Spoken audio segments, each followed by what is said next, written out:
Welcome back to Ty and That Guy. I'm Wes Chatham, and this is my good friend. Sometimes lover, sometimes hugger. Ty Franck. Say hello, Ty. Hello, Ty. Ty likes, he knows I like it when he gets a little manly with the beard. Yeah, I'm going full Santa beard. Paul Bunyan style. Yeah, appreciate it, Ty. Yeah, well, when you get old, you got to grow out the Santa beard. Those are the rules, man. I don't make up the laws. I just enforce the laws. Hey, Ty, did you know if you shove a lump of coal up Cameron's ass, in 2 weeks you'll have a diamond? I did know that. Poor Cameron. So we should probably What are we talking about today, Ty? We're talking about a little-known movie. Probably most people won't have seen it. Most people won't have heard of it. It's called Ferris Bueller's Day Off. Ferris Bueller's Day Off is about a guy who decides he's had enough and he just fucking needs a day off. And so he takes it. What's interesting to me is that we're just now doing this. I don't even know if we've had conversations about Ferris Bueller's. We view every movie comes up that we love in conversations. I mean, that's kind of how we communicate.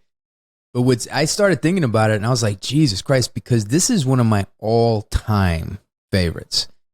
All-time on many different levels. And I just watched it. I watched it today before this podcast.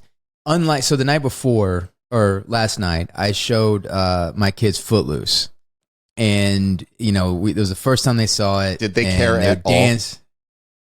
You know what they did? Did they? They did care. Yeah, they did. I mean, look, they did get swept up in the feel goodness of it. They did, they jumped up and danced in certain dance things, like when he was doing the gymnastics. I put one on Instagram of them dancing when he was doing that weird gymnastics dance in the warehouse. Yeah. But when I watch Footloose, I know that there's a chemistry there, and I know that there's something So if you take Die Hard, right? The structure and the mechanics of Die Hard within the script, it's like everything works, but you also have the lightning in the bottle of Hans Gruber and Bruce Willis, and the freshness of that kind of a hero, and it was new. But you can take that template, that Die Hard template, and apply it, and it usually works in other things. That's why there's so many Die Hard, it's like Die Hard in an old folks' home, Die Hard in a McDonald's, exactly. Over and over. But there's movies like Footloose, which it was just about a time and a mood and a place. You're not going to replicate that again. But so in saying that, so I just watched Ferris Bueller's. Now watching Footloose, I'm watching Footloose and I'm like, I'm enjoying this. The kids are enjoying this, but I can see the flaws. I can see I still have nostalgia goggles on, but it's not, it's not Lawrence of Arabia. And there's some things in there. It's like, oh, I didn't realize when I was younger, how thin that is, or whatever. But this movie, I completely had a different experience. And every time I watch this movie, the older I get, the more profound and philosophical and that it holds up. And this is a very deep movie, and it's so well made, and it doesn't age like The Breakfast Club or some of these other teen 80s movie. There's something that's eternal about it. And I mean, I'm a monster fan of this movie, and I think it's one of John Hughes' masterpiece, and it works. I mean, it's especially the first half of the movie is almost perfect. I mean, the comedic beats and the details and the coming around. I mean, I'm laughing my ass off. And to me, it's as fresh and it works as well to me today as when I first saw it. And so it goes back to the time that I first saw it, and it works on all the different levels, all my different maturity levels, which there isn't much. I haven't matured that much. But I remember when we were at my grandmother's house, and we got to go to the video store to rent a video. It was my favorite thing to do. And I still remember Ferris Bueller was just brought in. And I remember walking by and seeing at the time, I don't remember seeing any, trailers, or I think I wasn't aware of it. And my sister actually picked it up, and she was going to get it. And then I was excited she did, because I remember seeing the cover and going through it, and we rented a few other movies that I did remember earlier, but I forgot right now. So we went home and I watched it, and I was like, the kid in me, like anytime there's like kids outsmarting their teachers and their parents and all of those things. And I just got it, man. I ate it up. I thought it was hilarious. I really enjoyed it. And then I was always obsessed with that movie. But then another little special moment happened with this movie that I remember especially is there was this girl in my class who was a cutie. And this was, I don't remember what grade it was. It was probably 7th grade. Yeah, I think maybe 7th grade or 8th grade. Her name was Charity Smith. And I never went to school. What grade was this? This kid had a stripper name. Charity Smith? Yeah. So I never went to school. I mean, I missed it as many days as I possibly could. Yeah. And then there was a lot of days where I would miss the bus and somebody would have to take me, whatever. So anyway, I came to school one day, and I was sitting next to Charity in this class, and I came to school. It was like the day's already halfway over. I shouldn't even have been. Like somehow I missed the bus, and somebody had to come pick me up or whatever. And no, I know what happened. I missed the bus, and I went to go back home, and I forgot my key, so I was locked out, and I like froze to death on the porch. And the old lady neighbor, she saw me, and she's like, "Are you okay?" And I was like shivering. So they took me to school. And Charity says, "What did you do? Like, what have you been all day? Like, what did you do? Where have you been all day?" And I don't know why, but I just told her the story of Ferris Bueller as if it was my day. And she loved it. She was eating it up. And because I had such a good memory for the movie and everything, and she was a fan of that movie, so that was kind of a thing when I would come in and she'd be like, "What did you do this day?" And I would tell the story of Ferris Bueller. And so, if it gets the attention of a young lady, that makes that movie that much more special to me. Especially a young lady with a stripper name. With a stripper name. Do you remember the first time you saw this movie? Yeah, I actually saw it at a drive-in. This was, when it first came out, and I'm old enough that drive-ins still existed in a couple of places. And there was a drive-in outside of the town I lived in, out in the desert. I forget, there was a bunch of people at my house, and I don't remember why. I don't remember if it was like there was a lot of family there or like visitors from out of town that were staying with us. I don't remember what it was, but one of the adults was like, "Oh, I'll take all the kids," because there was like, I don't know, 4 or 5 of us in the house, and they're like, that person was like, "I'll take all the kids. I'll take them out to the drive-in, and they can watch a movie and wear themselves out there." And so this person took us to the drive-in, and the movie it was a double feature, and one of the two was Ferris Bueller's Day Off. And the reason I remember those details is because my father was so pissed when we got back and he found out which movie we'd watched, because apparently he had heard some rumor, because he was super religious and he was like a bigwig in his church and stuff. He had heard some rumor that this movie like really promoted rebelliousness in children, and that it was a very rebellious movie. So he didn't want his kids watching it, and so he was so mad when this person got back and told him which movie that we'd all gone and seen. And the fact that he got mad that we had seen it made it better. Like when I watched it, I was like, when I watched it, it was entertaining. I was like, "Oh, this is a fine movie." Matthew Broderick's incredibly charming. I had a huge crush on Mia Sara. So like that was all fine, and it was fine. Like I wasn't in love with it, but I enjoyed it. Then we got back, and my father getting so mad that we had seen it made it a great movie. It turned the corner for me. I was like, now this is a great movie because it pisses parents off. Your father's like John Lithgow in Footloose. He is. In the movie. He absolutely doesn't is. want any dancing, no rock and roll, no fun. Did you grow up in Beaumont? Is that the town you grew up in? So my father was a traveling man. So we lived in a lot of different towns when I was growing up. But I'm sure he would have tried to turn all of them into Beaumont if he could have. Yeah. If he could have. So it made you like it more because it pissed your father off. Yeah. Yeah. You didn't think it was funny? No, I did. I think there's a lot of things in there where you would laugh your ass off. But keep in mind, at that age, and I think I was probably like, I don't know, what year did this come out? Hey, Joseph, what year did... 86. 86. Okay. So I was like 16 when this came out. Yeah. So... Right. And probably at the height of being a nerd. So I was much more into like action movies, sci-fi movies, that kind of stuff. I was not as much into sort of the teen comedies. Wait, how old did you say you were when it came out? Probably like 16. So I wasn't as much into the teen comedies. Now, I did enjoy it. While I was watching it, I was enjoying it. When I went and revisited it later, when I rented it on VHS and watched it, a lot of the the details that I had missed because I was in a car with like 4 other kids at a drive-in, and you just miss a lot in that situation. When I saw it again, I was like, this is actually a much more clever movie than I realized on my first viewing of it. It's a very clever movie. It's a very clever script.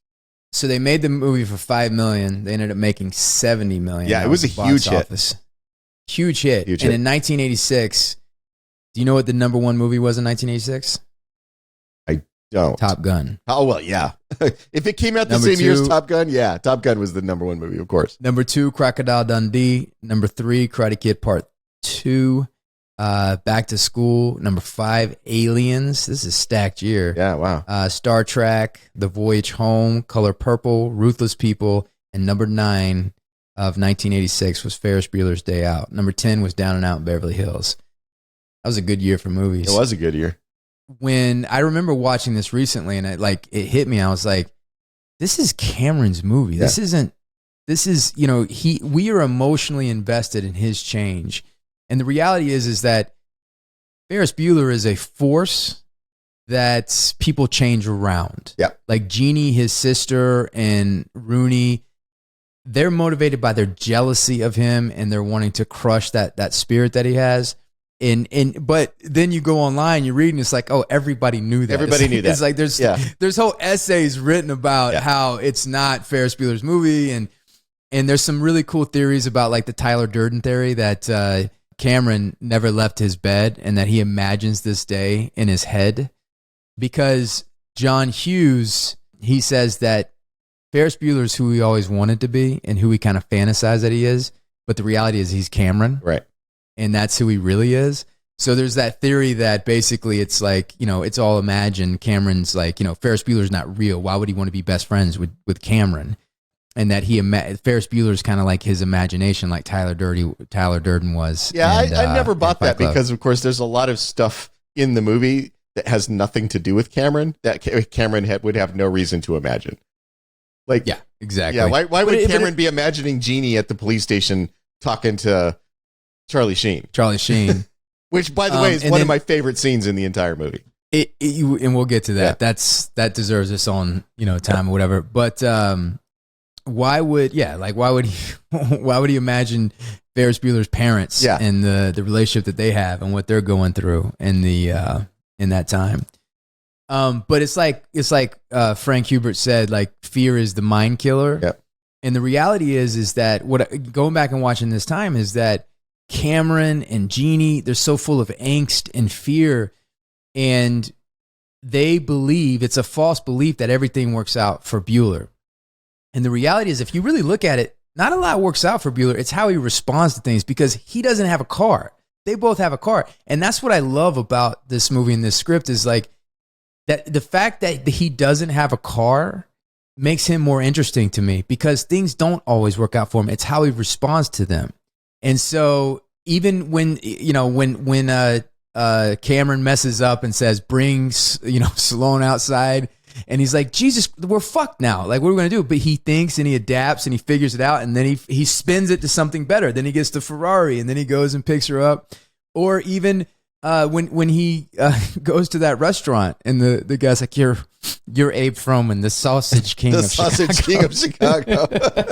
And then he's like, so he's blocked, and they're like, all right, fuck, let's go, everything like that. And he's like, no, we're going to figure this out. We're going to get through this and go to the next thing. So what I love is like, no, it's not like everything magically works out for him. It's just how he responds to things and how his attitude, and he completely free of fear, completely lack of fear.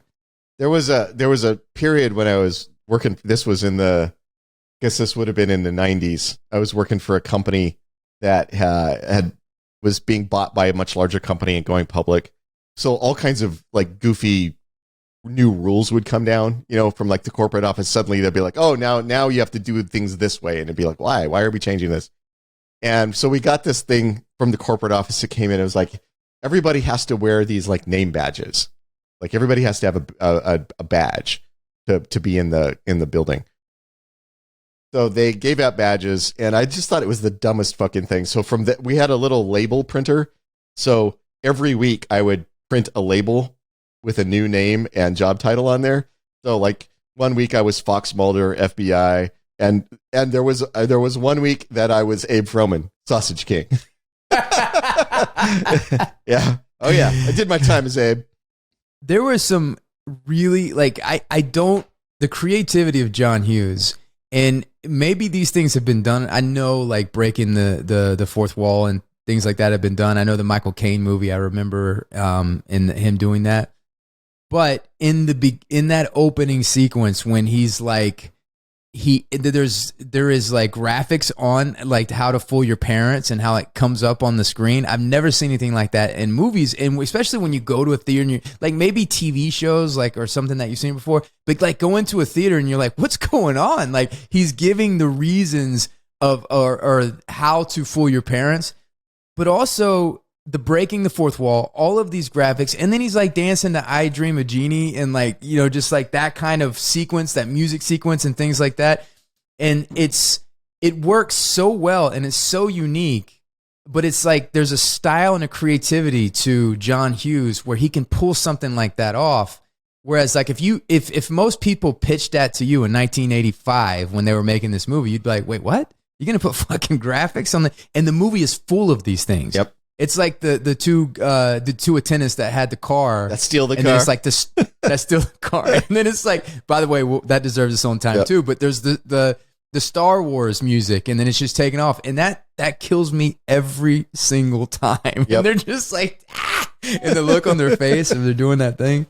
And even you think about all the great, we talk about this all the time of like populating your film or your movie with these great.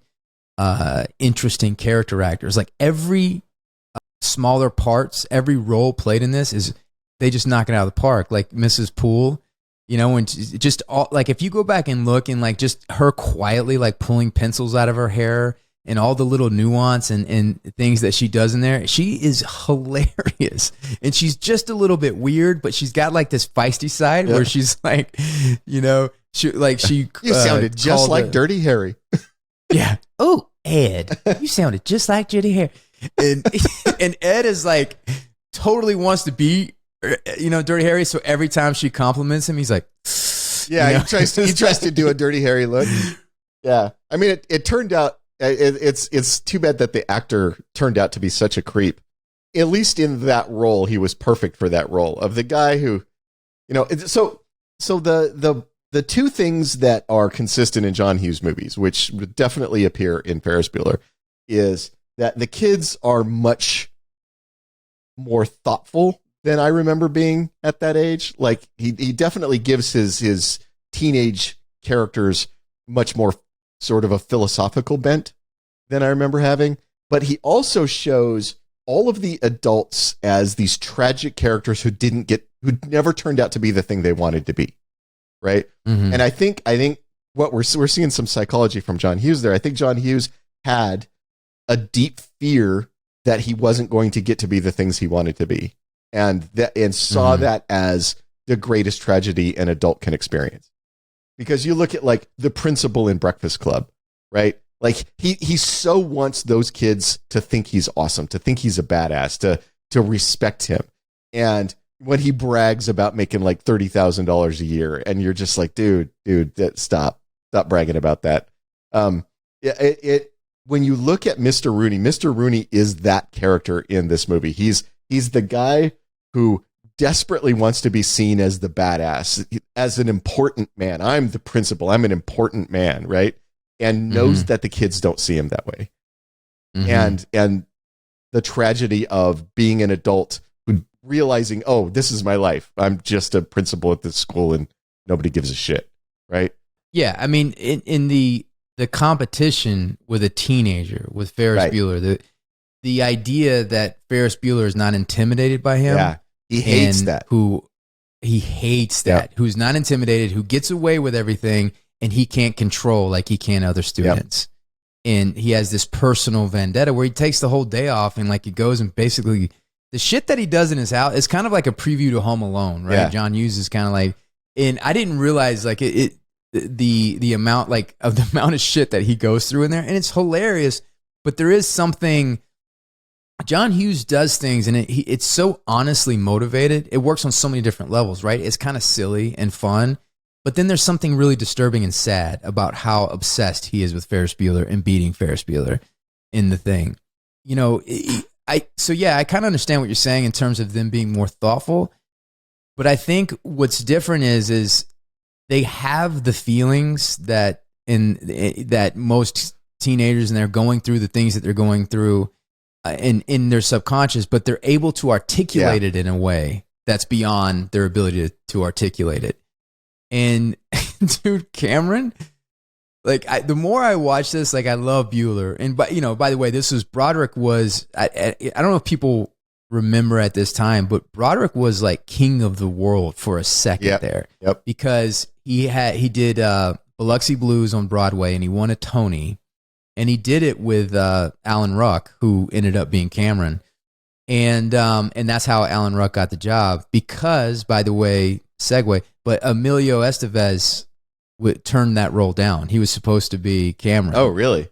And yeah, in some ways I'm like, I don't know if that would work, but in some ways I'm like, that might have worked, because Emilio Estevez has like another gear in him that he can be really funny sometimes. But the things like he fills in with Cameron, when you first meet Cameron, like what the fuck is when Cameron was in Egypt land, let my Cameron go. It's fucking hilarious, and it's genius. Yeah. And you see a guy who's full of fear, full of anxiety, who is just completely in his own way. And they set him up with this, and it's this really interesting dynamic, because he's got this best friend who you cut to, who is in his bathing suit, who has a nice little cocktail with the tea, got a good worry in the goddamn world. Sun is out, clouds is out, everything. And again, Alan Ruck is he's got plenty of money. He's going to go to college, going to go to a good college. He's the one with a fucking car, but it's his mind state. It's what he was living in. Well, and this is, I assume this was at least where John Hughes grew up, because all of his movies are about rich white kids in Chicago. Like even the kids who are played as if they are not rich, you look at them, you go, no, you're fucking rich. Ferris is played as like the not rich kid, like he's got two parents that work and all that. But you look at his fucking house, no. I don't think Ferris is played as a not rich kid. I mean, they have 3 cars. They got this spectacular fucking house. But Cameron is played as the one who's like rich, right? Yeah, real rich. Yeah. But like all of John Hughes' characters come across as like rich white kids in Chicago. Yeah. Yeah. And I read, I was reading online, because I kind of am leaning towards like, this is Cameron's movie. And it's not so much because he has an arc, but it's because you're emotionally attached to his arc, for me. But one of the things people say is like, they would argue against it, because Broderick is the one with the antagonist, right? He's the one with Principal Rooney. He's the one with Jeannie, and they're both trying to get him. But I would say there's another protagonist that you don't see in the movie, and that's Alan Ruck's father. That's Cameron's father. And his presence is always felt by the car, and he's always mentioning him when they're at the tallest building in Chicago, and he's leaning over and he's looking down the window, and he goes, I think I see my dad. And he's like, so I would argue that Cameron's antagonist is his constant fear and anxiety. And I think his father is the focal point of that fear and anxiety. But Cameron is always afraid and anxious in almost every scene. And Ferris is sort of the avatar of chaos. And so while Cameron admires Ferris and wants to be him, he's also terrified of him. He's terrified of what he might do. The chaos he'll create. Yeah. Yeah. The mythology of Ferris gets a lot of laughs. There's such a comedic element, especially with like Jeannie everywhere she turns, like when she looks at the Save Ferris signs, the water tower. And then what kills me, and I want to save this, but what kills me, let's go ahead and jump into it. Charlie Sheen, this is one of his greatest performance is in this. I mean, you can see like this is. And think about his year, 86. Lucas, this movie, and Platoon. Oh, wow. Like, this was really his coming out year. This was the same year as Platoon, huh? Same year as Platoon. It's like Charlie Sheen, I find this with actors right before, like, they start to really find their talent, find their voice, and when they find that, the industry reacts to it, and they start getting like a bunch of parts and they're interesting and all the things, and then they get that one thing, bam, and then they have that heated moment, and it's like you can feel their talent turning on, and they're just like the universe is revolving around that, and they get to be these things because he's so fucking good in this, and you see that, and it gets your attention. But it's funny because he's the one he's like the voice of reason to Jeannie. And it's like, if you look at that scene, I mean, it's a brilliantly done scene. He's just kind of dead staring at her, and he just looks like a total fuck up. Yep. And he's like, drugs? You here on drugs? And he says, I think you wear too much eye makeup. And she's like, why don't you stick your thumb up your butt? And then he looks at his thumb for a second like he's thinking about it. And then he goes, my sister wore too much eye makeup. She looks like a whore. And just the way that he keeps coming at her, and then she just kind of starts to laugh in the scene. It is a really well-constructed, well-acted, well-written scene because he confronts her defenses. He gets underneath her defenses. You see her smile and laugh for the first time, and then she opens up and is like, that you kind of understand what's motivating her is he's like, he was ditching school, and I went, and she's like, why do you care if he ditches? You can ditch. If I ditch, I'll get caught. Sounds like you need to worry a little less about your brother and more about yourself. And so, yep. And then he, it's just so smart, how it is. And then they cap it at the end when he's like, there's somebody you should talk to. And she goes, if you say Ferris, you lose a lung, or whatever she says. And he goes, oh, you know him? And then it cuts, So it's like the perfect cap of it was that a testicle. Thing. Or testicle. You lose a testicle. Did you know the trivia, though, about Charlie Sheen in that scene? What? He stayed up for 48 hours straight so that he would look like he was strung out on drugs. Okay. He didn't stay out because he wanted to look like he was strung out on drugs. He was strung out on drugs, and it just so happened to be that day he was filming. No, Charlie Sheen never took a drug. Why don't you stick your thumb up your butt? That was a beautiful scene. Beautiful scene. But yeah, so there's some, like, even when she says, my name is Shauna, and then it goes, Shauna. Like, there's just so many details that John Hughes was firing on all cylinders when he made this movie. And he shot this movie simultaneously with Breakfast Club. Oh, did he? Yeah.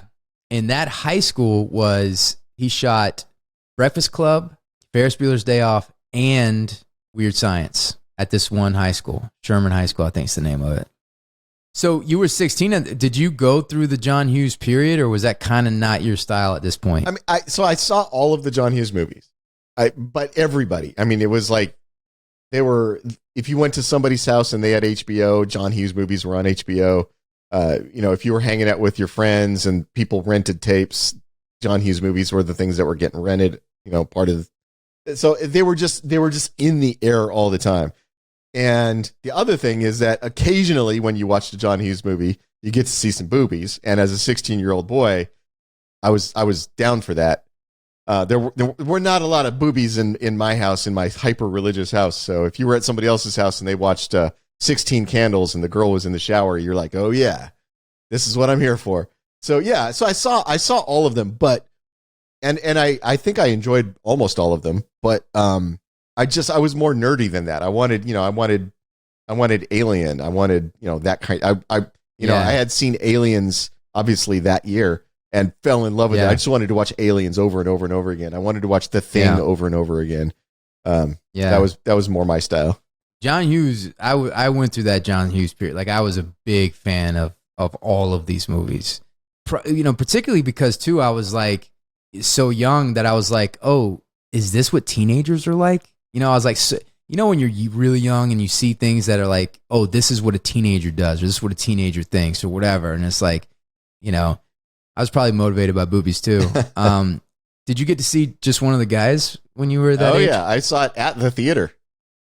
That's probably the greatest movie scene in the history of movie scenes. And I was actually at the theater with two of my female friends. So, my friend Jennifer and my friend Larry, the three of us were at the theater watching this movie, and that scene happens where she tears her shirt open, and next to me, I just hear Jennifer go, "Lucky." She said lucky? Yeah. Did you know that, anyway, this is side, but did you know she dated Bruce Springsteen? I assume Bruce Springsteen has dated every hot girl in the world. That's probably a good point. What did you think of that Ferrari, the 1961 Ferrari? I mean, it's adorable. It looks like a Miata to me. 250 GT. You know, when I remember seeing it for the first time, I was like, this, you know, I was like, is this the coolest car ever? Like, I thought it was so cool, you know, just so badass. And when he took it out, the scene that makes me laugh every time is when they go pick up Salone at school, and she's standing there. By the way, I too had a massive crush on. I mean, who didn't have a crush on her at that time? When he starts making out with her, and Rooney's at like at the door, and he says, and he thinks it's his father making out with his daughter, and he goes, "That's how it works in this family." So that's how it is in their family. Yeah, so that's how it is in their family. Yep. And that just makes me laugh so much. I think it's great. But the little details in this movie, like when he's going through the Bueller, and you see all the kids, but that girl that's staring at him with such rage and hatred as he's going through the thing. There's just certain things that you remember as a kid, you know, like you remember high school, like drooling on the desk. Yep.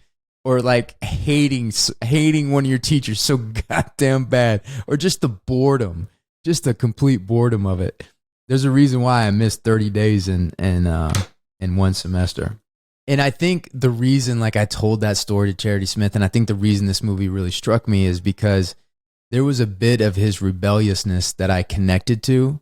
And I did feel as if I'm not going to fucking go today. I can't do it. And then the days I didn't go, like I would have fucking such a good time, and I would do all these things, and like, you know, and it was so fulfilling and so exciting. And so I think that's one of the reasons I really, you know, connected him. One of what Cameron says about Ferris is interesting because, you know, she says, "What do you think Ferris is going to do after high school?" And he says, "Fry cook." Like, you know, it's interesting. It's like, where did, you know, because Cameron obviously like looks up to him in certain ways and everything. But why does he say that? I wonder. Like, doesn't where he does say that fry come cook from? on Mars?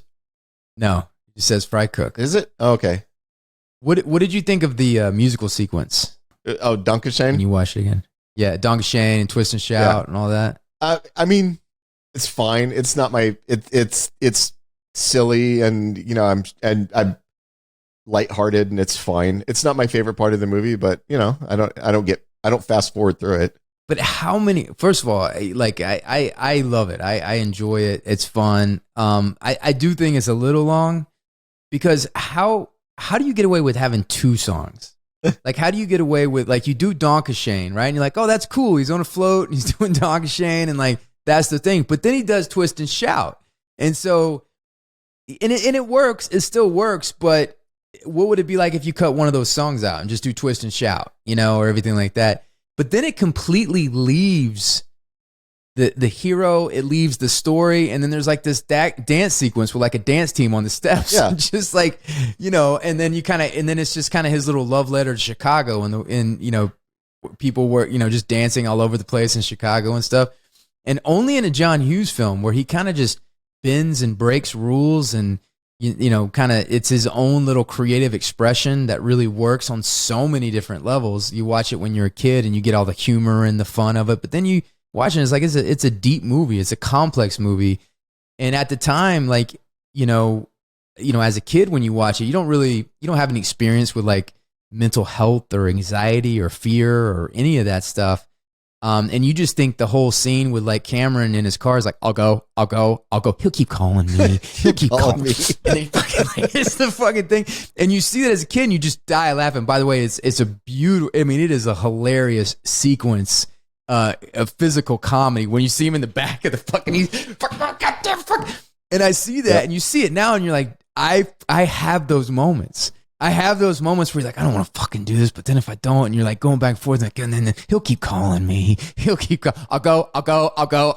And then, and then he's in the back of the thing doing it.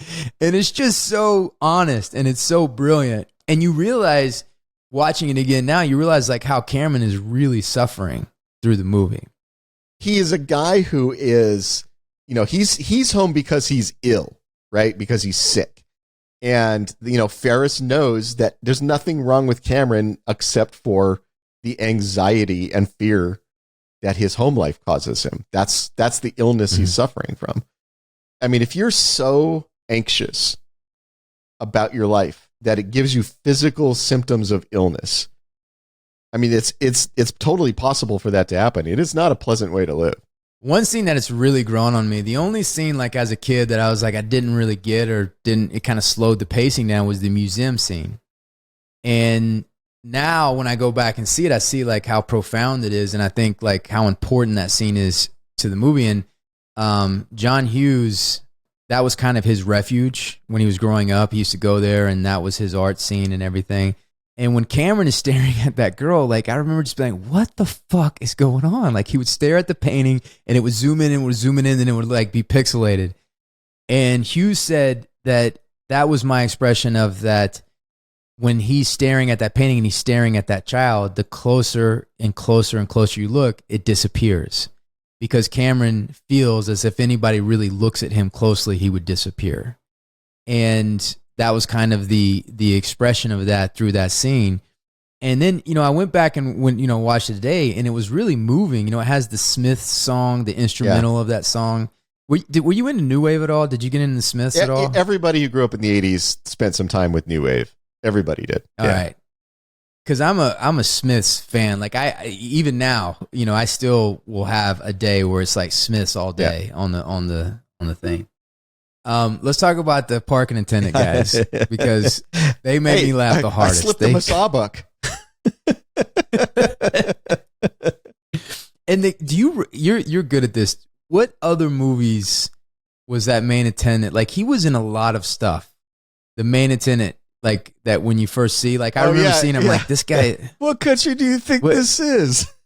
Yeah. Do you speak English? What country do you think this is? What is that the same actor who plays the brother on Do the Right Thing? Yes. Yeah. Yes. That's who it is. Yeah. Yes. He had a big role in Do the Right Thing. Yeah. Let me see what his name is. He's Richard Edson. He is the sympathetic brother. Richard Edson is his name. I'm gonna look on his IMDb as soon as it comes up. But yeah, that was one of the funniest. The first time I saw the movie, that was the movie that scene that made me laugh the most. Hey, do you speak English? What country do you think this is?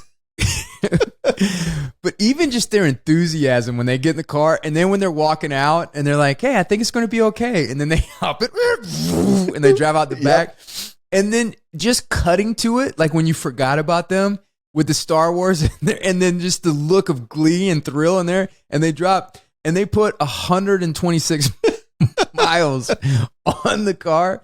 So they're doing a spinoff just about these guys. What? They're doing a Ferris Bueller spinoff. Oh, that's not going to be about good. These guys. That's not going to be about good. These guys' story about what they're doing. It's like the Rosecrans and Gilderstein is dead, like the Hamlet. But remember when they did a spin-off of Big Lebowski about the Jesus? It was fucking terrible. We get to the chase sequence at the end. Man, there's so many hilarious moments in that chase scene. Yeah.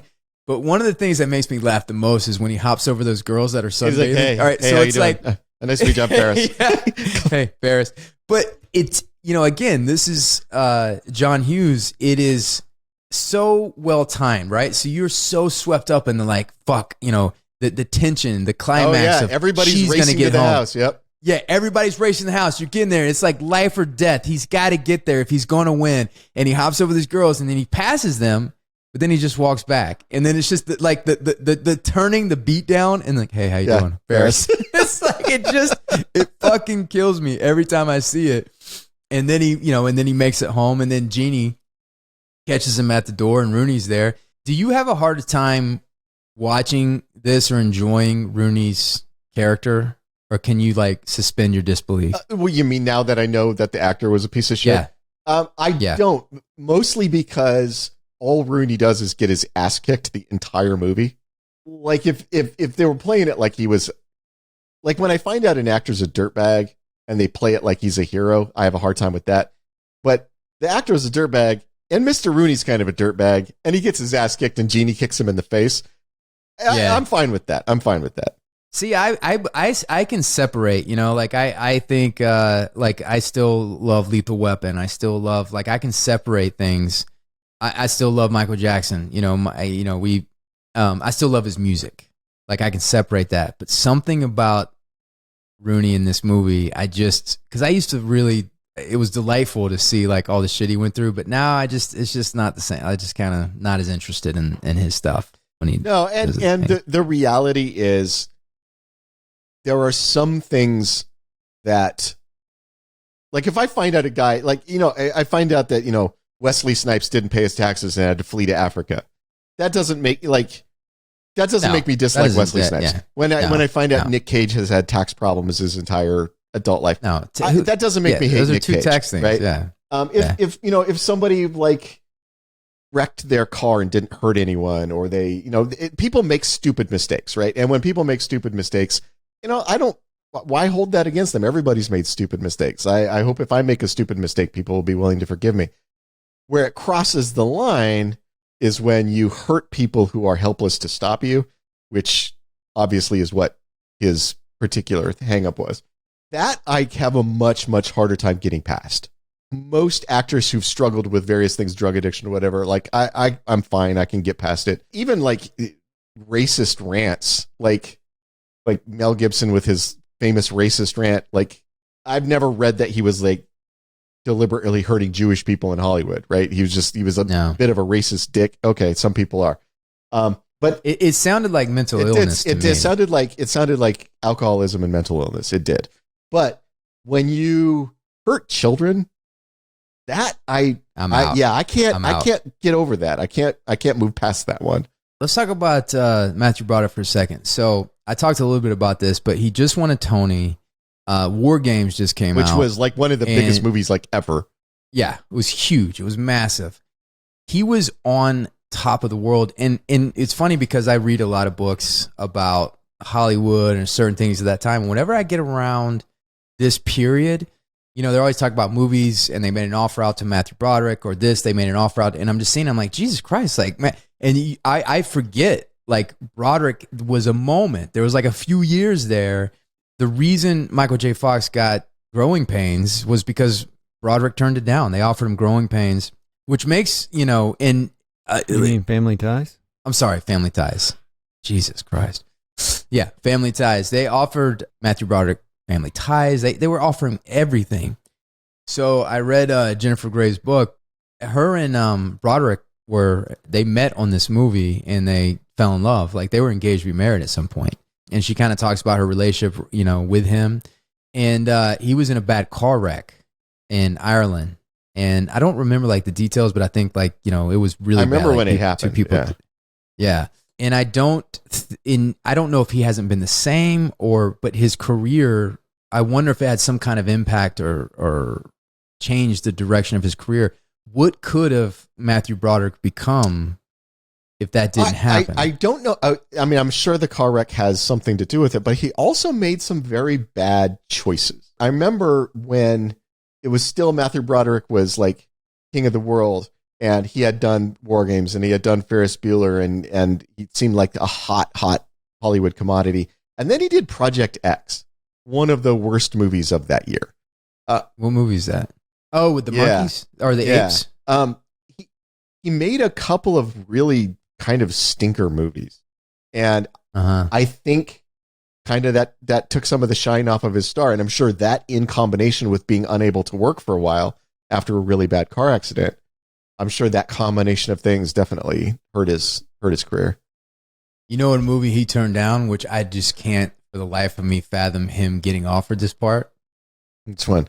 Point Break. Who was he supposed to play in Point Break? Keanu. What?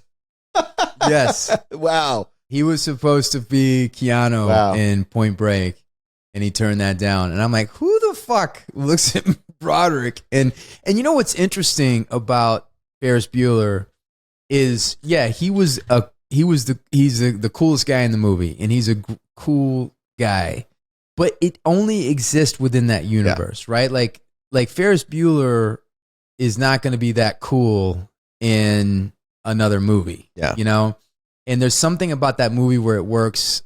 But you know what's interesting now is like as he evolved, he's kind of more of the Cameron guy, you know, than he was the Ferris Bueller guy. And I think he has that charm and I think he has that charisma, and he kind of plays like in Election, you know, he kind of plays these loser guys without a spine that's kind of lost their zest for life, who's kind of, and I'd like to see him lean more in that direction, use his charm, use his talent to kind of, I'd like to see something else of that come, because I think he has that ability. I cannot picture Matthew Broderick getting in a fight with surf Nazis. I can't. No. Like Keanu, like, you know, he obviously he worked out for Point Break, and he got pretty toned up. And he's a tall guy, so when he's fighting with the surf Nazis, like, I kind of believe it. Matthew Broderick is not a big man. I feel like any one of those surf Nazis would just, you know, like steamroll him. Yeah. All right. Should we get to our top 5? Anything else you want to talk about before we move on?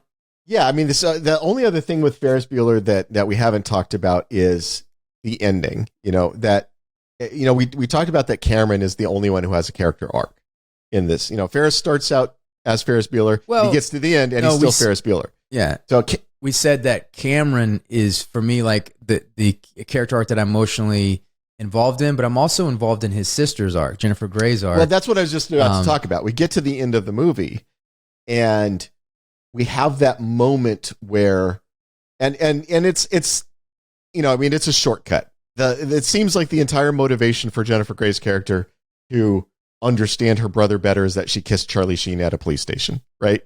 Feels a little unmotivated, but in the context of the movie, we buy it. We absolutely buy that moment happened and that it changed her in some way.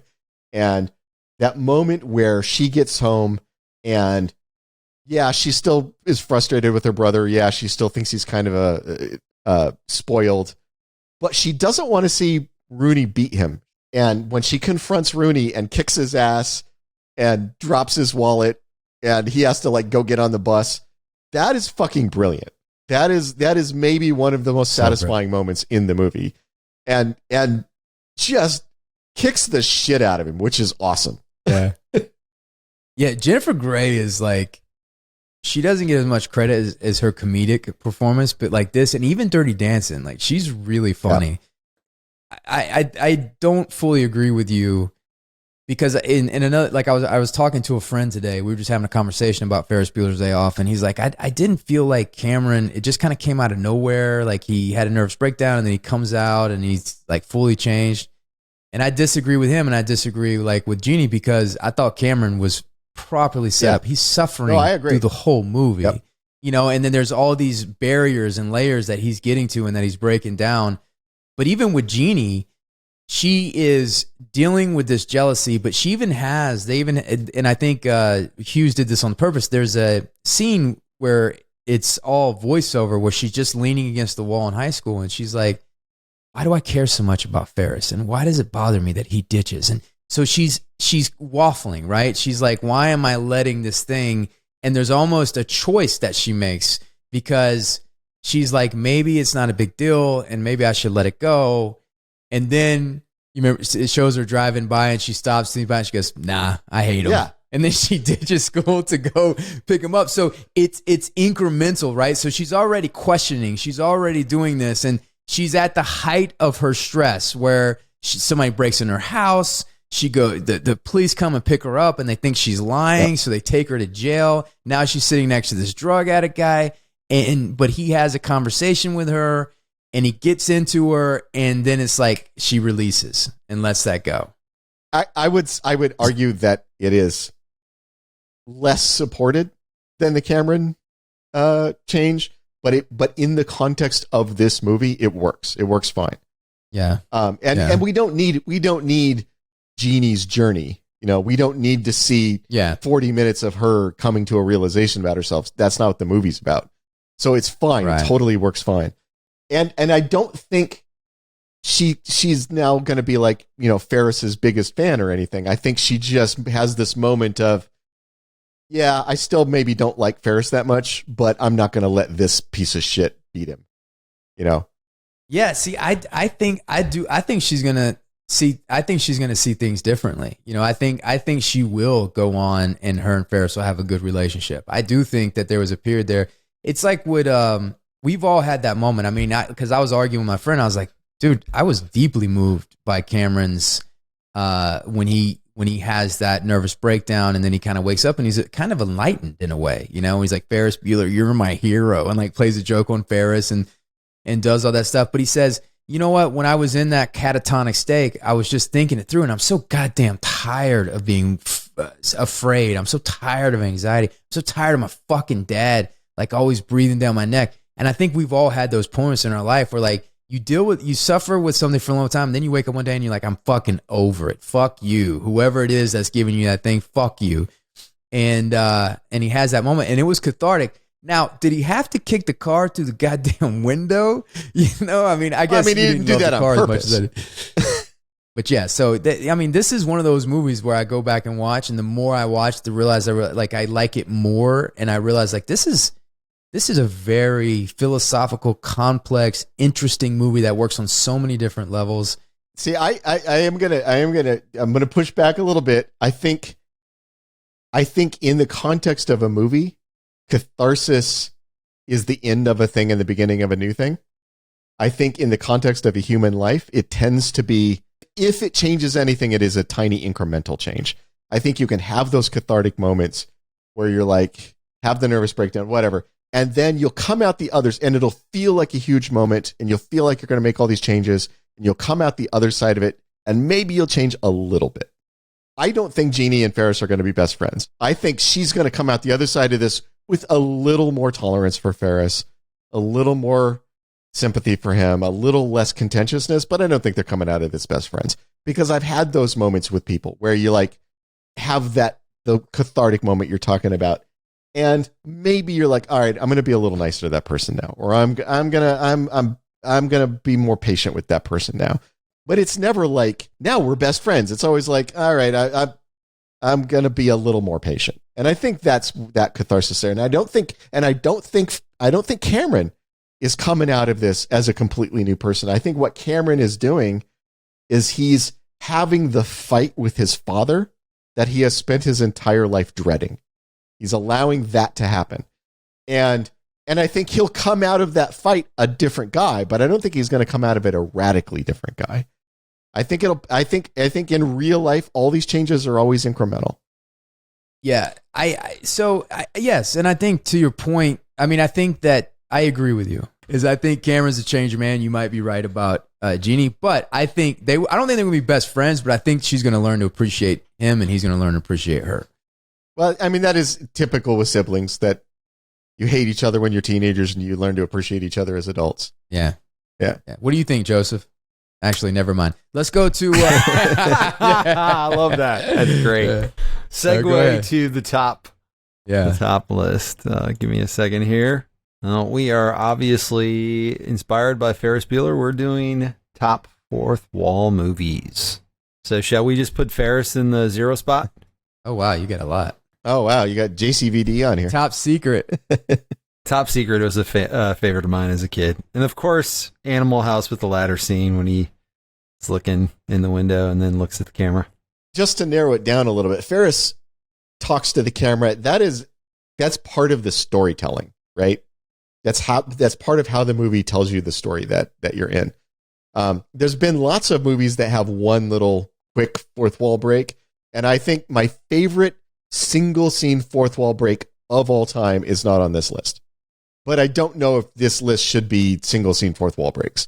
But the best single scene fourth wall break of all time, we were talking about Eddie Murphy earlier, is in Trading Places.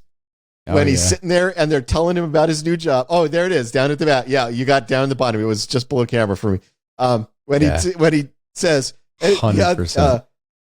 Pork bellies, such as you would use to make bacon, which you might see in a bacon, lettuce, and tomato sandwich. And Eddie Murphy just turns and looks at the camera for like 1 second.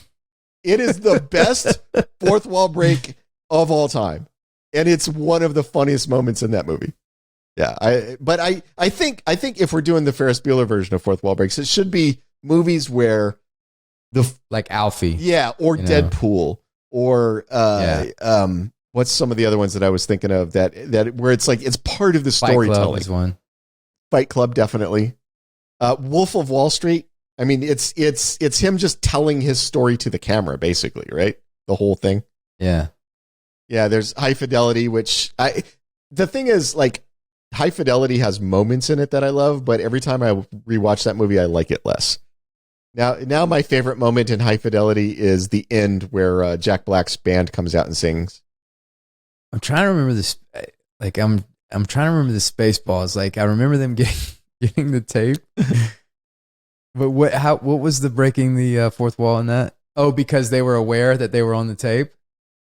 Yeah, and also weren't they selling merchandise? Spaceball merchandise, like within the movie. I do feel like as far as like talking to the audience in a way that tells the story, Clockwork Orange is, I think, a big Malcolm McDowell is basically talking to the audience through that entire movie. Yeah, and Goodfellas, you got the voiceover, but I don't know that the voiceover counts. A lot of Scorsese movies have that voiceover. I think we got it. Yeah. Give Trading Places the honorable mention for being the one stand out. Yeah, it's just, though, it's such a good thing, even though it's kind of not on brand of what we're doing, but it's so good. It's so funny. It is. It's the funniest moment in that entire movie. Yeah. So what's going to make the final list? Clockwork Orange. Clockwork Orange? Yeah. All right, we're good. Alfie, Deadpool, Fight Club, Wolf of Wall Street, Clockwork Orange. Thank you guys for hanging out. Hopefully everybody has seen Ferris Bueller. If not, go watch it. It's a great movie. That was fun, Ty. That was one of my favorites. Please like and subscribe. We'll talk to you soon. Say goodbye, Ty.